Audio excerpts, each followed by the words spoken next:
Мақтағыз бен мысық.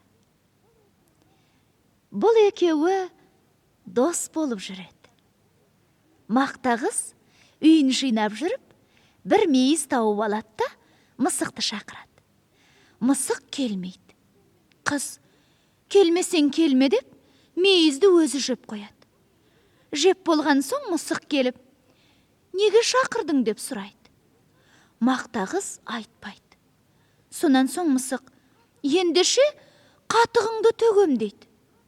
Мақтағыз, мен құйрығыңды кесіп аламын дейді. Мысық қатықты төгеді. Мақтағыз мысықтың құйрығын кесіп алады. Мысық, апа, құйрығымды берші дейді. Мақтағыз, менің қатығымды төле дейді. Мысық сиырға барады. Сиыр, маған қатық берші дейді. Сиыр, менің қарным ашып тұр, маған жапырақ әкеліп берші дейді.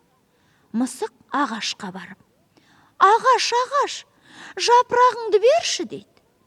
Ағаш, мен шөлдеп тұрмын, су әкелсең жапырақ беремін дейді.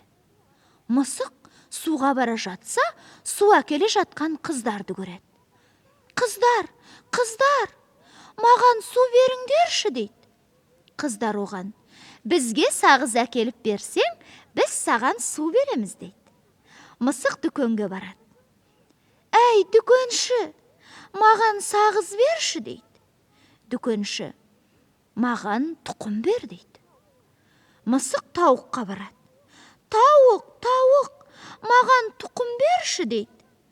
Тауықтар, бізге дән әкеліп берсең, біз саған тұқым береміз дейді.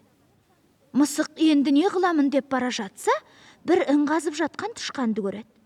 Мысық тышқанды бас салады. Жаныңның барында айт, үйіңде не бар дейді. Тышқан қорыққаннан, үйімде бір табақ тарым бар дейді. Мысық, маған бір уыс тары бер дейді. Тышқан үйіне барып, бір уыс тары әкеліп береді. Мысық тарын апарып тауыққа береді. Тауық тұқым береді. Тұқымды апарып дүкеншіге береді. Дүкенші сағыз береді. Сағызды апарып қыздарға береді. Қыздар су береді. Суды апарып ағашқа береді. Ағаш жапырағын береді. Жапырақты апарып сиырға береді. Сиыр қатық береді. Қатықты апарып мақтағызға береді. Мақтағыз мысықтың құйрығын береді.